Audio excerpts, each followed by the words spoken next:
mà thôi.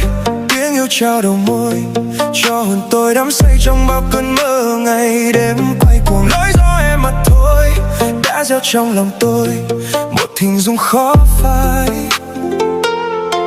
Lối gió em mà thôi biết bao nhiêu ngày trôi, em là im dấu đi bao nhiêu suy tư mà tôi đâu ngờ. Lối gió em mà thôi khiến tôi như lạc trôi trong tình yêu đắm say, còn tim mù mê mỗi em thôi, không một ai khác.